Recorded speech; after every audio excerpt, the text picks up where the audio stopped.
So you would definitely be forgiven for thinking that I'd just come home from a Star Trek convention or something like that. But as you probably already figured out from the video title, today we're going to be DIYing our very own head tracker system for the PC. So head tracker systems like the Track IR system generally retail for around about the 300 to 400 Australian dollar mark.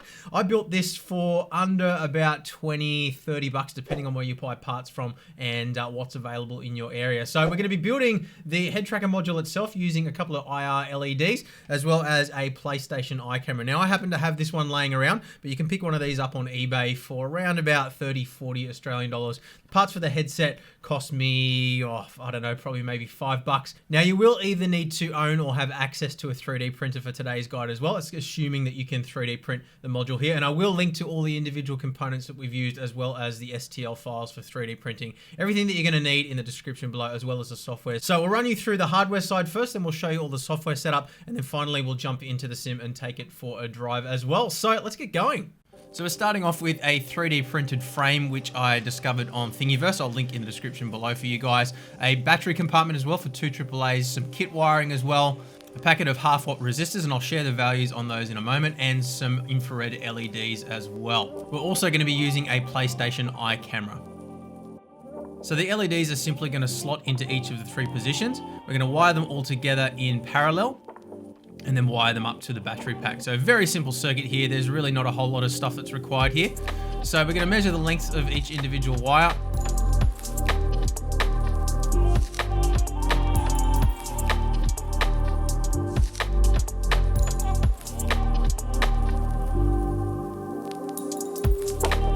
So the resistors that I'm going to be using are 36 ohm half-watt resistors, but this will vary depending on the LEDs that you're using, as well as the supply voltage or the power supply voltage. I'm using a 3-volt power supply with a forward voltage of 1.5 volts and 50 milliamp LEDs. So resistor value of 36 ohm gets the job done for me, but check this. I've linked in the description as well to a resistor calculator for you guys to use if you're not sure.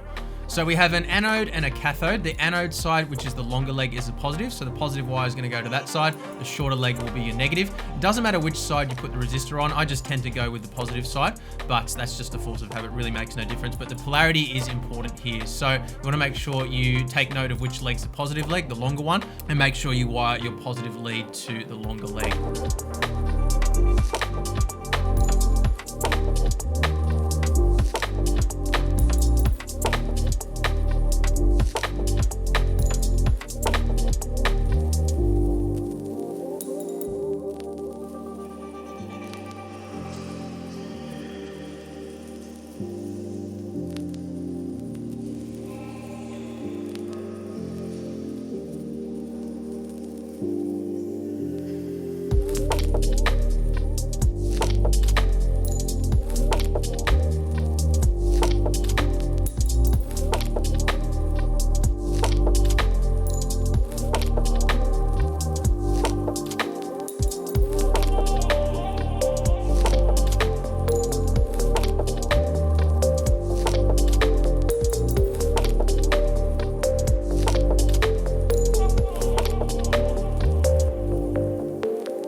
So now we just need to lay everything out inside our shell. So you might want to use a little bit of hot glue to secure things in place. I didn't find I needed to, but again, it'll depend on the thickness of the wiring that you're using and the LED type.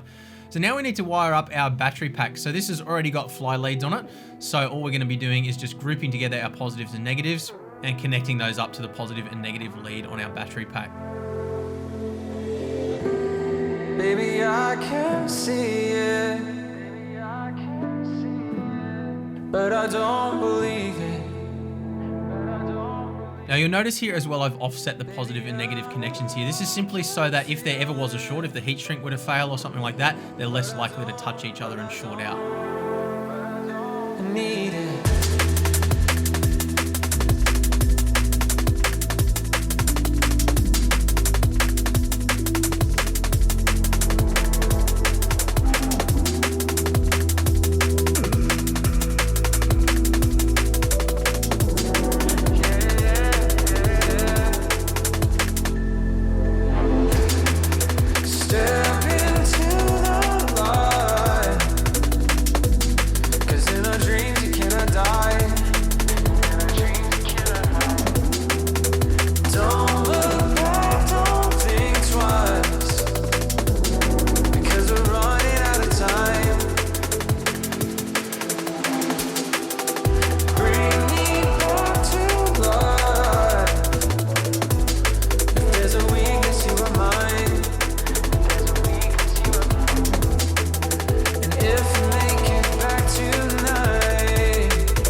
I just used some 3M double-sided tape to secure the battery pack to the side of the headset. So you want to make sure you pay attention to which side you're going to be installing this on your headset. It doesn't matter whether you go left or right, but obviously you're going to want to orient the battery pack in the correct position depending on which side you want to go with. I also secured things down with a bit of heat shrink over each arm as well. This is not a necessary step, but I just thought it made it look a little bit more clean and a little bit more professional. So completely up to you whether you want to do this or not.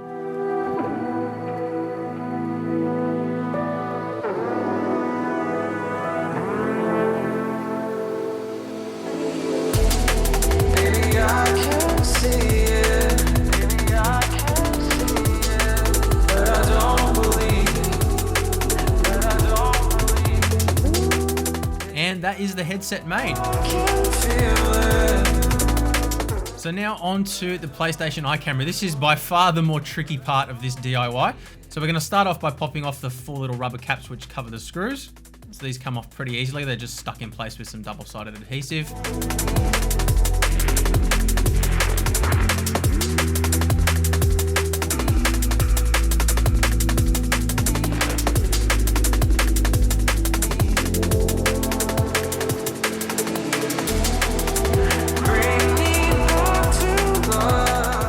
Require a little bit of force to get this unclipped. Unfortunately, the points where you want to unclip it are sort of along the top, so you are going to end up marring the plastic a little bit. If you've got a plastic pry tool, you can use that to try and reduce it, but it seems like a bit of a futile exercise. So pull it apart like so, and you can see here the location of the clips. So now we're going to undo the 2 screws that are securing the foot in place.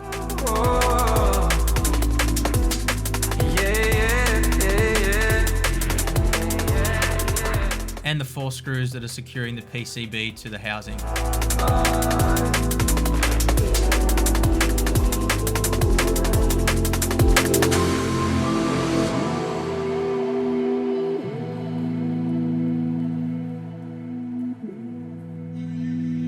And then pop the PCB out of the housing.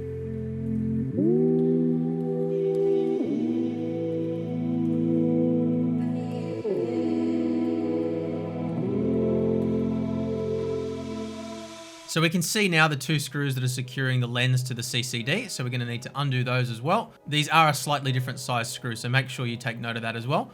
And that allows us to remove the lens completely from the CCD. So be very careful you don't touch this or get it dirty, get any dirt on it.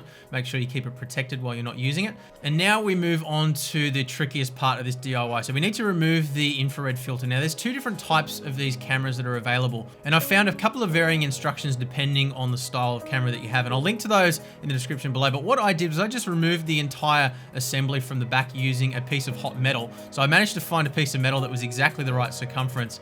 So I heated it up up and basically just melted that entire section of the lens out. And that removes a little tiny lens piece as well, but as it turned out, that didn't actually matter to the end product. What we're able to do is make a little modification that allows us to manually adjust the focus later on. So all I did was I melted the plastic by pushing it on, twisted it around like so.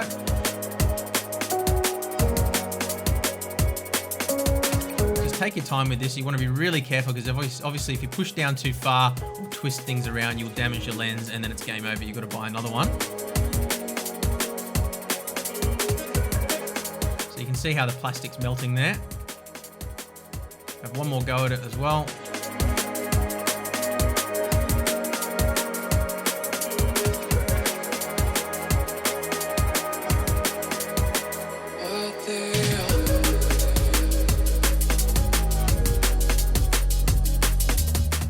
You can simply just pop it out with a screwdriver.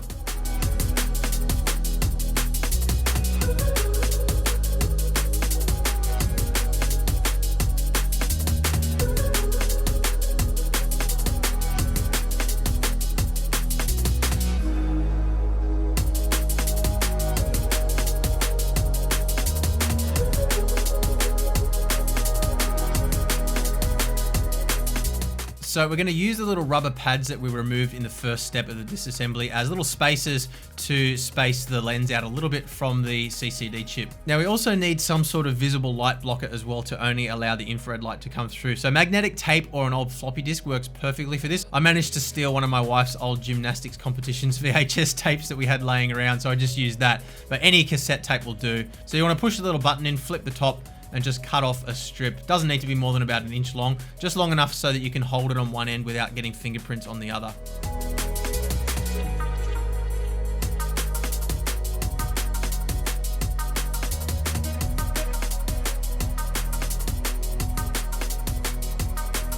And then without making any contact with it, so we don't get any fingerprints, just snip a piece off and poke it into the opening to create a filter.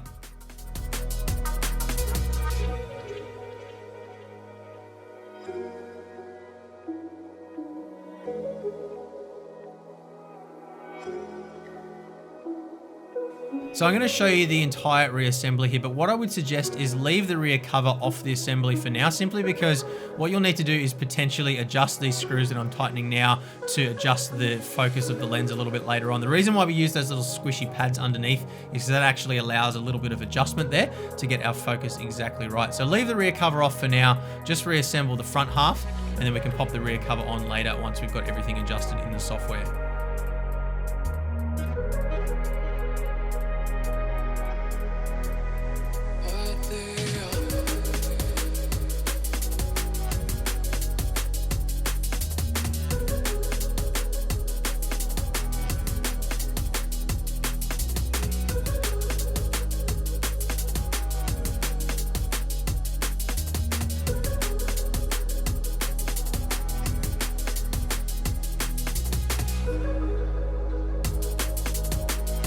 And that is it for the hardware side of things. Okay, so, oh my God, this looks ridiculous. So what we're going to do is we're going to start off by setting up the software. I'll show you how to get all that configured because it is quite a bit of fine tuning. I've seen quite a few guides out there that kind of just insinuate that it's just set and forget in terms of just install the software and everything works. I didn't really have that experience, so I wanted to take some time to actually sort of show you how to set things up here. So there's two programs that you're going to need. OpenTrack, which is downloadable from GitHub. We'll put the download links in the description below for you guys.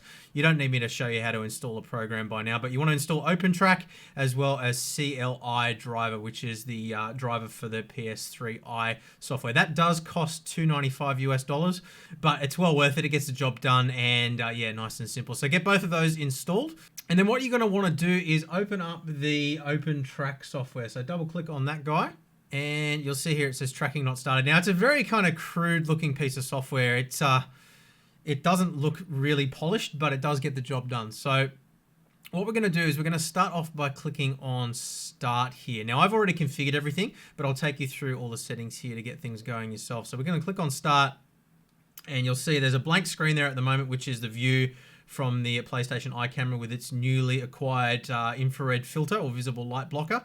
So we're going to switch on the headset now.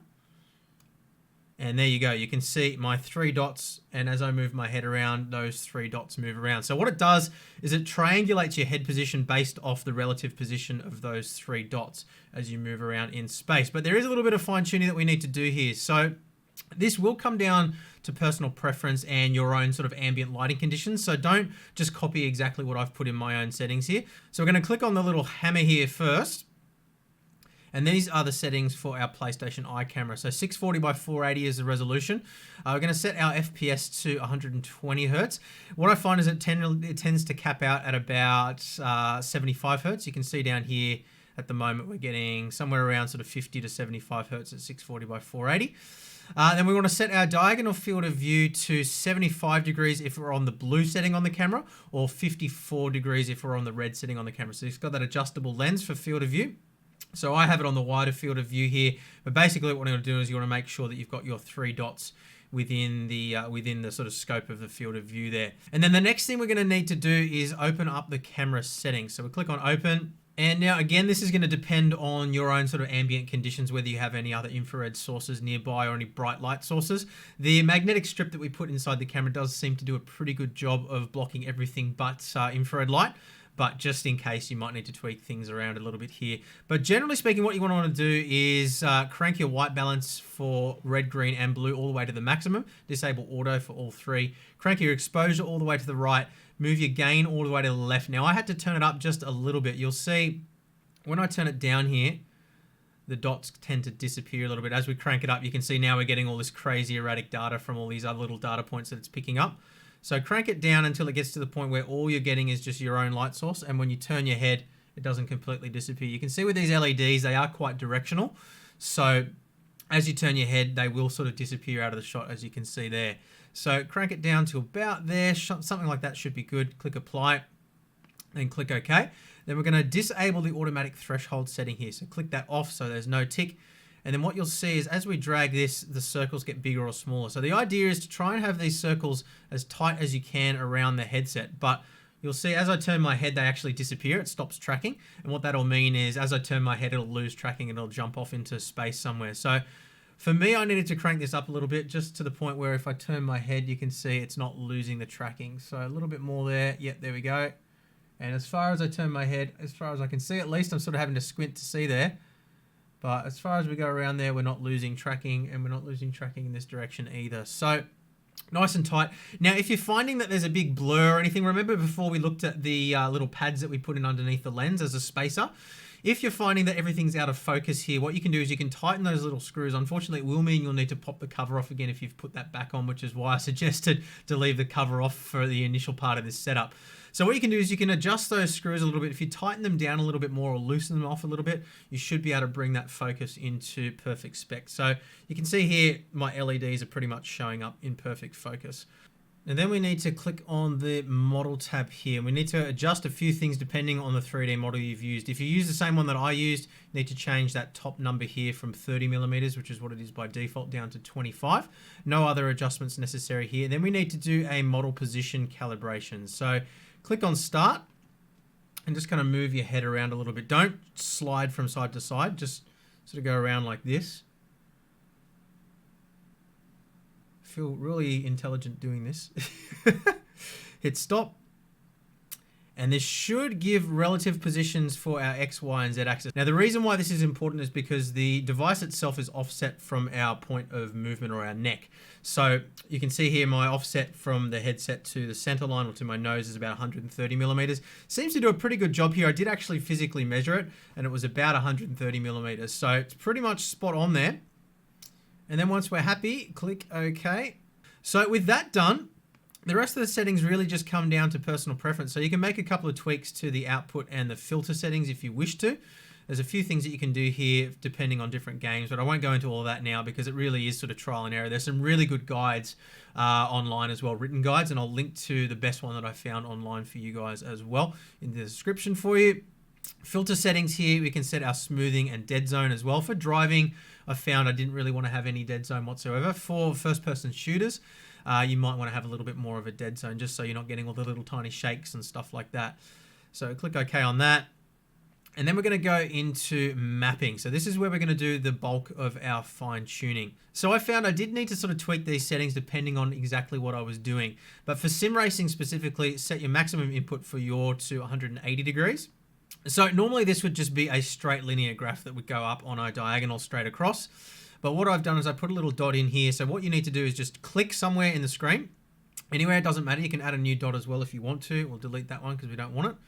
And then what I did was I just added a little bit of a curve to this. And what that means is that as I turn my head, it's more gradual than linear. So it starts off slowly, and then as I get to the full scale, it kind of hooks up at the end. And what I found is that gives me much more realistic like response in my sim driving. Because when you're driving a sim, obviously you don't want it to sort of try to replicate exactly where your eyes are looking, because then you're kind of jumping all over the place. You want it to sort of just be, when you glance a little bit, it kind of just shifts the camera a tiny little bit to sort of give you that added perspective and that added sort of depth perception without, or immersion, without it sort of throwing you off and looking weird. And I found this sort of setting looked pretty good. But again, fine tuning here, personal preference. Pitch, I did the same pretty much exact thing as well. And roll, I actually was able to leave linear. I didn't use asymmetric mapping for anything, but again, you can feel around with that to your heart's content. So once we've done all that, we'll click OK. And now you can see our little octopus here. He should move around relative to our movement. So if you've been moving around in your chair, you might need to sort of stop and start it again. So center your head, pretty much the same as you would if you were centering a VR headset. Then we hit start again. Okay, and now when we turn our head, we should see our little octopus moving around relative to our movement. You can see it's very subtle. There's not a whole lot of movement there, but it's enough to get the job done. So we'll jump into Assetto Corsa now, and I'll show you what it looks like driving. Okay, so I look absolutely ridiculous with all this stuff strapped to my head, but I figured this is probably going to be the best way to sort of show you what I'm seeing and sort of convey the experience. So as I look around the car, you can see the view moves around as well, and obviously that's what we expect with the head tracking. But yeah, it's definitely adding extra immersion and extra sort of depth perception, because as we move forward and we move back, we're moving around inside the car, and that's quite cool. But because the steering wheel is not staying where the steering wheel is in my physical hands, it kind of takes away from the realism in a sense as well. So it's really kind of, sometimes it feels amazing, and then sometimes it feels really just kind of off. And, you know, I've spent about 7 hours now fiddling around with settings and just sort of trying to get everything dialed in as best I can. And I'm sure there's still more in it. I'm not saying that I've exhausted it completely, but I'm just struggling to sort of really feel like it's right for sim racing. I think for flight sims, it would definitely be amazing. And I don't have a proper flight sim set up here that I can test it with really. So I'm going to refrain from doing that because I don't want to mislead people who have all the proper gear and stuff. But I know a lot of flight simmers are into this. But let's go for a bit of a drive here. And you guys can just sort of see what I see as we go.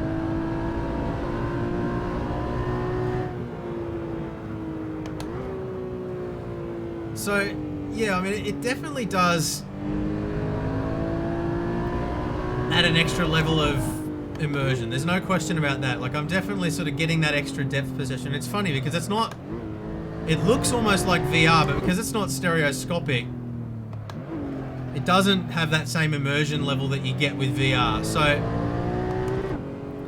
going to say straight off the bat, using it with triple screens like this, I wouldn't say that it's a replacement for VR, but in a sense, what you're losing in that depth perception from the stereoscopic effect, you're kind of gaining in the overall visual clarity, because, you know, as we know with VR, even with the most high-end headsets that are, you know, consumer grade available at the moment, you still have that kind of slight screen door effect going on. The visual clarity, particularly outside the sweet spot, just isn't there. So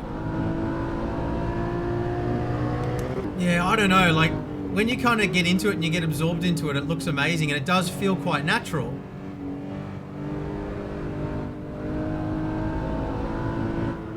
But then all of a sudden you'll like go around a corner and you'll get a little bit floaty and it just doesn't quite feel right. It's really weird. It's hard to explain. Try not to put it in the fence. There we go. Straight into the fence. Now we're going to get hit by a Porsche here as well. Carrera GT, I think it was. Let's start again and go the other way. Alright. Head this way now. Down the hill. Lotus.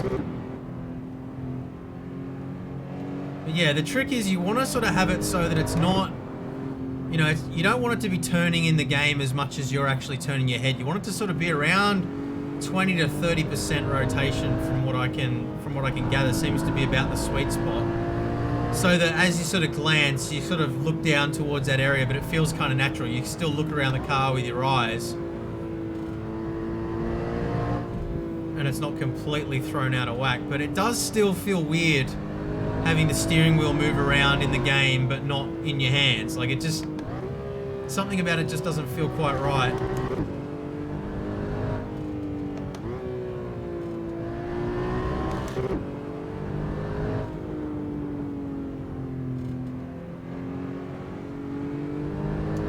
You compensate with your eyes. I'm assuming that you guys, making up words now, I'm assuming that you guys are sort of probably struggling to follow along quite with what I'm seeing, simply because I'm using my eyeballs to compensate for the weird movement, whereas you guys kind of can't do that so much. So yeah, I don't know how well this is going to convey it, but it's the best way I can think of to sort of try and show you guys what I'm seeing. Whoops, back into the fence.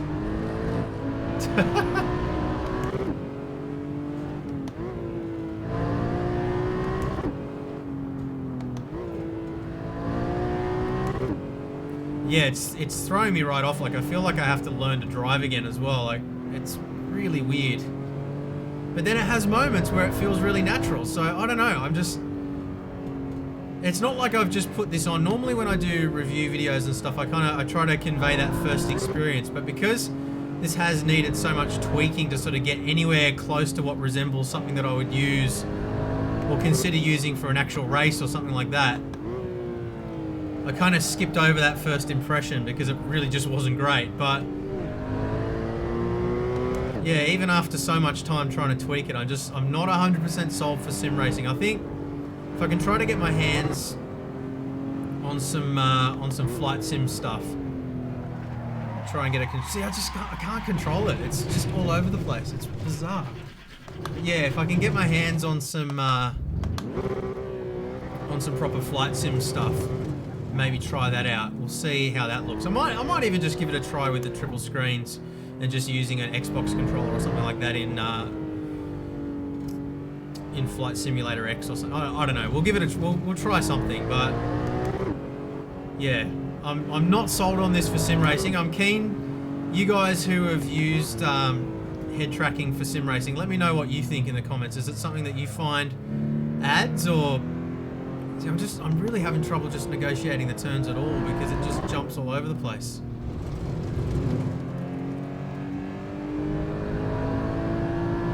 Watch out for the McLaren.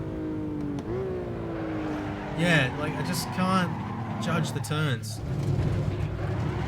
I don't know, maybe I'd get used to it, maybe I wouldn't, but yeah, right now I'm not feeling it. I'm going to be honest with you. I'm not feeling like this is something that I'm going to use beyond this video. I might try it a little bit more, but yeah, it's a cool concept, but I feel like it just doesn't quite work with the triple screens. Okay, so am I glad I tried this experiment? Yes, it's been a lot of fun doing the DIY, 3D printing everything, getting it all wired up. And I'm not writing this off, honestly. I think that, you know, I have spent a lot of time today. I've spent the entire day getting this all built, dialing it all in, trying to get it all working exactly the way I kind of imagined it might work in my head. And I'm not quite there yet. I think that there is still something in this. I'm certainly not saying that I've exhausted every avenue in terms of fine-tuning. And I will spend some more time with it, see if I can get things a little bit better. My God, I look ridiculous with all this stuff on my head. But these are the things we do. But yeah, look, as of right now, this isn't something that I would use in a racing situation. I just feel like, yes, it does add that little bit of extra immersion. It does kind of add that little bit of... It does kind of add that little extra bit of immersion. It does add a little bit more depth perception to what's going on. But just having the wheel not match where the wheel is on the screen, the physical wheel not matching where the real wheel is on the screen, just kind of throws you off. And as you're turning in, it's really difficult to spot apexes because things kind of move a little bit unnaturally. So, you know, and I did try turning everything down so that it was very subtle movement, and turning things up as well so it was moving around a lot more.